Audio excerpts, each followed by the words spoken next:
बिस्मिल्लाहिर्रहमानिर्रहीम। अस्सलाम वालेकुम नाज़रीन, मैं हूँ महरीन सप्तैन और देख रहे हैं आप मेरा यूट्यूब चैनल।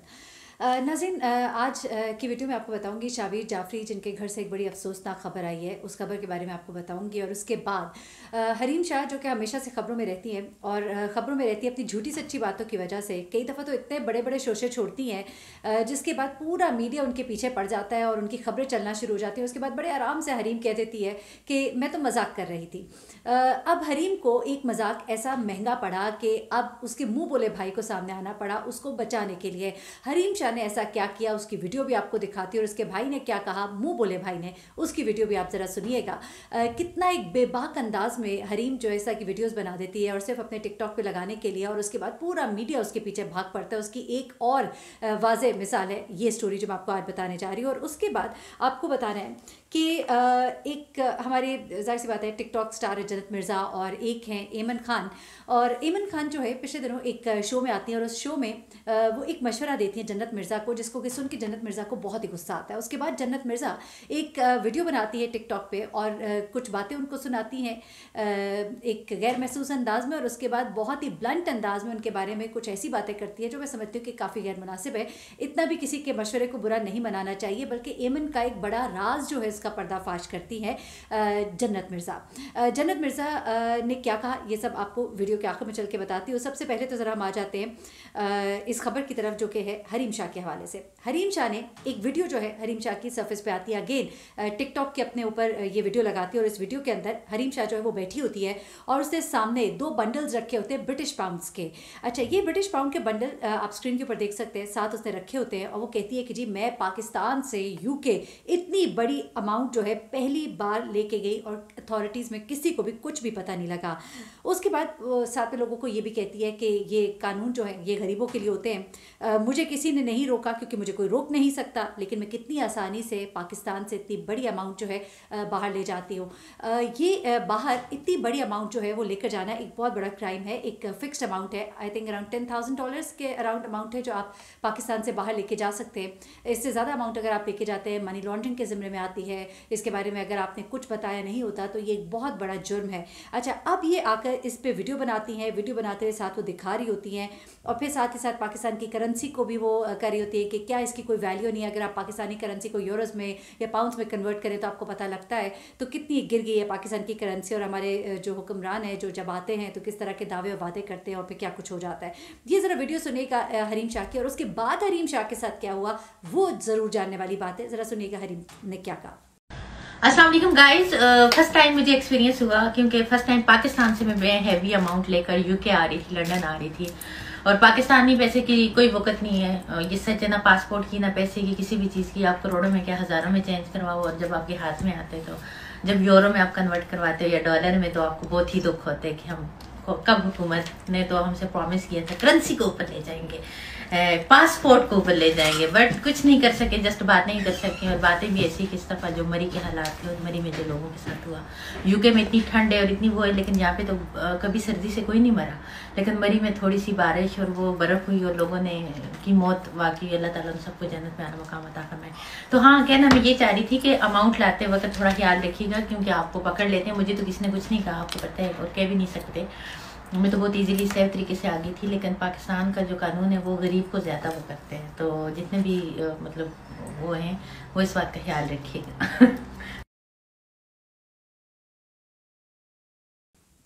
अच्छा जी, अब हरीम ये सब कुछ जो कहती है उसके बाद जो फेडरल बोर्ड ऑफ रेवेन्यू है वो आपको मैं जैसे कि पहले भी बताया कि $10,000 की अमाउंट है जो कि परमिटेड है। अगर इससे ज़्यादा की अमाउंट होती है तो इसके ऊपर एक्शन लिया जाता है। अच्छा, जैसे ही ये वीडियो सामने आती है तो स्पोक्स पर्सन जो है FIA सिंध के, उन्होंने कहा कि इंक्वायरी जो है वो हमने शुरू कर दी है हरीम शाह के अगेंस्ट, और उन्होंने कहा है कि हम लेटर लिखेंगे UK नेशनल क्राइम एजेंसी को ताकि वो इस पर एक्शन ले हरीम शाह के खिलाफ, जिनका क्या असली नाम जो है फ़िज़ा हुसैन है।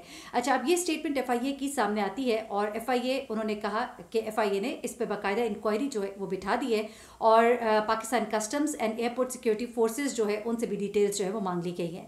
अच्छा, जब ये सब कुछ होता है और इंक्वायरीज और यहाँ तक बात पहुँच जाती है तो फिर क्लैरिफिकेशन आती है हरीम शाह की तरफ से। हरीम शाह तो जो कहती है वो कहती है, लेकिन एक और शख्सियत जो है जिसका नाम है दानियाल मलिक, ये जनाब सामने आते हैं और ये कहते हैं कि मैं हरीम शाह का मुबला भाई हूँ। ये वही शख्सियत है, आपको याद होगा कि 2018 के इलेक्शन में एक वो मामला सामने आता है पैसे देने लेने का, गालबन 3 करोड़ का जो मामला है। ये साहब सामने आकर बताते हैं, कहते हैं कि हरीम जो है वो मेरी बहन है, मुँह बोली बहन है, और ये मेरे ऑफिस में आई, मैं वहाँ पे बैठा हुआ था, मेरे दराज पे पैसे पड़े थे, हमारा काम होता है जाहिर सी बात है मनी ट्रांसफ़र का, वो कहते हैं कि मैं काम करता हूँ और रोज़ बड़ी अमाउंट जो है हमारी मनी ट्रांसफ़र होती है, मनी एक्सचेंज का काम है, और मेरी ड्रॉर में हमेशा की तरह काफ़ी सारे पैसे पड़े हुए थे। ये कोई इतनी बड़ी अमाउंट नहीं है, वो कहते हैं ये कोई 15,000 से 20,000 पाउंड्स थे जो कि उस वक्त मेरी ड्रॉर में पड़े थे, और इससे ज़्यादा अमाउंट हमारी ड्रॉर में पड़ी होती है क्योंकि हमारा तो काम ही ये है और ये हमारी लीगल मनी है, हमारा पैसा जो है इसकी पूरी मनी ट्रेल होती है, इसमें कोई ऐसी चीज़ नहीं है। तो हरीम जो है वो खाना खाने के लिए मेरे पास आई और इसने कहा कि मैं वीडियो बनाना चाहती हूँ। मैंने इसको पैसे पकड़ा दिए, वहीं पे बैठ के इसने वीडियो बनाई। ये कोई ऐसा पैसा नहीं था जो ये यहाँ से लेकर बाहर की गई हो, ये तो इसने मेरे ऑफिस में कराची में बैठ के ये वीडियो बनाई है। और आकर दानियाल को बाकायदा उससे कहा कि मैं इसके ऊपर स्टैंड ले सकता हूँ, मैंने खुद दिए ये पैसे, मैं इस पर करता हूँ। साथ हरीम खड़ी हंस रही होती है, मुस्कुरा रही होती है। तो कहने का मतलब ये है कि हरीम इस तरह की शोषण छोड़ती है, पूरी दुनिया उसके पीछे पड़ जाती है, यहाँ तक कि FIA जो है उसने बाकायदा इन्वेस्टिगेशन जो है इसके ऊपर ऑन कर दी। अब उसके बाद ये जो साहब है इन्होंने क्या कुछ कहा, जरा ये सुनिएगा। देखिए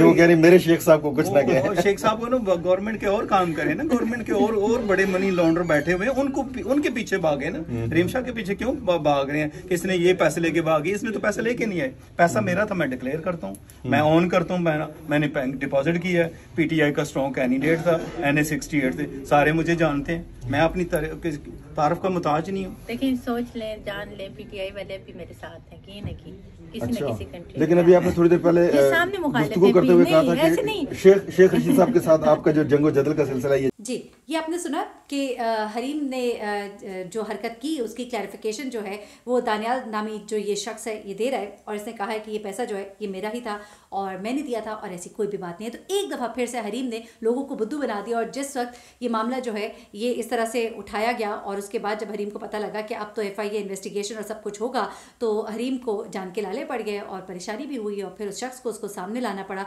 जिसने आकर ये बताया कि ये जो पैसा है ये मेरा था और ऐसा कुछ भी नहीं हुआ, और हरीम को भी ये तमाम बयान देना पड़ा। जनाब ये तो स्टोरी थी हरीम शाह के हवाले से। जो वीडियो बहुत वायरल हो रही है इस वक्त आप देख रहे हैं वो पैसों वाली वीडियो, तो उसके पीछे पूरा मामला जो है वो ये है। और दानियाल नामी ये शख्स जो कि PTI के लिए इलेक्शन लड़ा था, और इनके सामने जो है ये चौधरी वजाहत के, हाँ जी, चौधरी वजाहत फैमिली इनसे जो थे कैंडिडेट थे वो थे इनके साथ, जो कुछ भी था मामला, लेकिन अब जो पैसों का मामला है वो इनसे जुड़ा हुआ है। अच्छा जी, अगली खबर की तरफ आते हैं। अगली खबर जो है वो एमन खान और जन्नत मिर्ज़ा के हवाले से। क्या होता है कि ईमन एक प्रोग्राम में बैठी होती है, और इस प्रोग्राम के अंदर ईमन जो है उसे, जिस तरह आपने देखा आजकल रैपिड फायर और इस तरह के सवालात होते हैं जिनमें सवाल किए जाते हैं, उनसे पूछा जाता है और उसका जवाब मांगा जाता है, तो इसी तरह का एक सवाल उनसे किया गया कि अपने जो सेलिब्रिटीज़ हैं, साथी सेलिब्रिटीज़ हैं, उनमें से किसी को कोई मशवरा देना चाहेंगी। फिर सवाल साथ ये भी कर दिया गया, जन्नत मिर्ज़ा को आप क्या मशवरा देना चाहेंगी?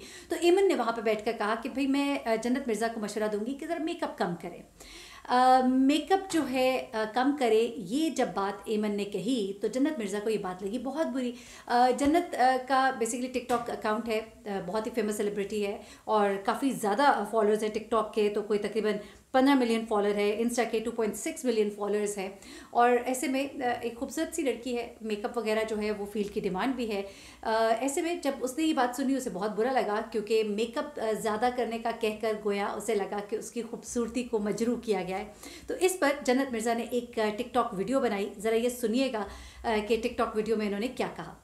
अच्छा जी, अब टिकटॉक वीडियो में जब ये सब कुछ कह रही हैं कि किसी की ज़िंदगी में इंटरफेयर करने का क्या हक है, ठीक है, ये जवाब जो है उन्होंने ईमन को दिया, और उसके साथ ही उन्होंने एक कैप्शन नीचे साथ ही लिखा हुआ था कि when someone with lots of makeup and surgeries on her face tells you to not put on much makeup, यानी उन्होंने कहा कि ये जो मैंने वीडियो बनाई है कि किसी की ज़िंदगी में क्लैरिफाई करने का क्या हक है। उसके बाद वो कहती है कि कोई ऐसा शख्स जिसने मुंह पे खूब मेकअप किया होता है और बहुत सी सर्जरीज भी की होती हैं अपने चेहरे पर, वो दूसरों को जब बताता है कि मेकअप ना करो, तो उसके लिए मेरा जवाब ये है कि किसी की ज़िंदगी में इंटरफेयर करने का तुम्हें क्या हक है। मुझे लगता है कि जन्नत मिर्ज़ा का ये जवाब जो है ये कुछ ज़्यादा ही था, इट वॉज टू मच। बकौल जन्नत मिर्ज़ा के ईमन खान ने बहुत सी सर्जरीज कराई हैं, तो इसका जवाब तो ईमन दे सकती हैं कि बताइए आपने क्या सर्जरीज कराई हैं। वैसे जब से मैं ईमन को और मिनाल को देख रही हूँ मुझे नहीं लगता इन दोनों बहनों ने कोई सर्जरीज कराई हैं, ये ऑलमोस्ट वैसी ही हैं जैसी कि लगती हैं। आप भी बताइएगा कि आपको क्या लगता है। अलबत्ता और दूसरी बात ये है कि मेकअप भी मुझे लगता है कि ये दोनों बहनें बहुत कम करती है। नेचुरली इनका जो स्किन है काफ़ी फेयर है और बड़ा कम मेकअप करती है, लेकिन जाहिर सी बात है बनना संवरना इन दोनों की फील्ड्स का हिस्सा है। मुझे नहीं लगता कि कोई ऐसी ज़्यादा बात कही थी एमन ने। एक रैपिड फायर राउंड था, उसमें बस एक सवाल का जवाब दे दिया। उन्हें भी मोहतात रहना चाहिए, क्योंकि आपको पता ही है कि सेलिब्रिटीज़ की उम्र के बारे में बात करें, उनकी खूबसूरती, चेहरे और हुस्न के बारे में बात करें तो उन्हें बहुत बुरा लग जाता है। तो ज़रा आप भी एमन ख्याल किया करें। लेकिन जन्नत मिर्ज़ा ने भी बहुत ही ज़्यादा कर दिया। मुझे याद है एक दफ़ा बुश अंसारी वाला जो मामला था, जिसमें एमन ने एक पेंडेंट सा पहना हुआ था जिसके ऊपर एक क्रिश्चियंस का एक वो साइन था, जिसके ऊपर भी बड़ा एक रेज था लोगों में। और फिर उसने माजरत की कि मुझे नहीं पता लगा कि ये मेरी पैंट्स के ऊपर ये इस तरह का एक चीज़ लगी हुई थी, मुझे हरगिज़ नहीं मालूम था, वरना मैं ये हरगिज़ ना पहनती। लेकिन बुश अंसारी ने शायद वो जो अपॉलॉजी एक जन्नत मिर्ज़ा ने की थी वो नहीं देखी थी, और उसके बाद बुश अंसारी ने भी काफ़ी तक बातें जो है इसे कह दी थी, इसे जाहिल हो रहा है तो पता नहीं क्या कुछ कहा और ये सब कुछ। जिसके बाद जन्नत मिर्ज़ा ने भी इन्हें आंटी और इस तरह करके मुखातिब किया और कहा कि जब आपको पूरी बात नहीं पता होती तो आपको भी ऐसा नहीं कहना चाहिए। तो जन्नत मिर्ज़ा ज़रा मशहूर है इस बात के लिए, कह सकते हैं हम कि अगर कोई उन पर कोई बात करेगा तो उसका जवाब जो है मिलेगा और काफ़ी बड़ा करके मिलेगा। तो जनाब ये सब कुछ हुआ। अब आखिरी खबर की तरफ आ जाती है और आखिरी खबर जो है वो शावीर फैमिली से है। शावीर जाफरी फेमस यूट्यूबर है, क्लोथिंग ब्रांड भी है उनका। अब एक STY के नाम से आयशा बेग से उन्होंने इन्फ्लुएंसर है जिनसे शादी की। बहुत ही पॉपुलर है पाकिस्तानियों में, ख़ास तौर पे इनकी जो वीडियोज़ हैं उन्हें बहुत पसंद किया जाता है। शावीर जाफरी की जो लास्ट वीडियो थी जो उनकी शादी से मुतल्लिक भी थी, शादी की वीडियोस में भी हमने देखा कि इनकी एक दादी जो है वो भी नज़र आती हैं, जो कि बेड पर होती हैं चूँकि उनकी तबीयत ठीक नहीं होती। लेकिन ये दोनों भाई जो है जाके उनसे मिलते भी हैं, वो इनको दुआएं भी देती हैं, हंसती भी हैं, मुस्कुराती भी हैं। एक अच्छी फ़नी, और फ़नी से मतलब ये है कि जिन्हें आप कहना चाहिए लाइवली, एक लाइवली खातून है। उनकी डेथ हो गई है और इस पर शावीर जो है वो काफ़ी उदास भी हैं और अपनी दादी के लिए उन्होंने एक पोस्ट भी शेयर की है, लोगों से उनकी दुआ के लिए दरख्वास्त की है और साथ में उन्होंने अपनी दादी के लिए कुछ अच्छे कलमात जो है वो शेयर किए हैं। ये पोस्ट जो है ये भी मैं आपको दिखा देती हूँ। दादी जो है उनकी काफ़ी उनकी उम्र थी और काफ़ी अरसे से वो बीमार भी थी, जिसके बाद शावीर ने अपने फैंस के साथ उनकी ये तस्वीर शेयर की, उनके आखिरी दिनों की याद जो है वो शेयर की और साथ जो कहा वो भी ज़रा सुन लीजिएगा। उन्होंने कहा कि dearest Amina, I have never met a soul like the patience and love you had for everyone inspires me to be a better man. The memories we have made are priceless. I was blessed to be with you in your last few years. I'll forever miss you. I'll forever miss your presence, Amina. May your soul rest in peace. Amina दादी का नाम था और उन्होंने कहा कि जो मैंने आखिरी साल कुछ आपके साथ गुजारे मैं कभी नहीं भूल सकता और बहुत ही खूबसूरत साल थे और मैंने आप जैसा बंदा, आप जैसी पर्सनालिटी नहीं देखी।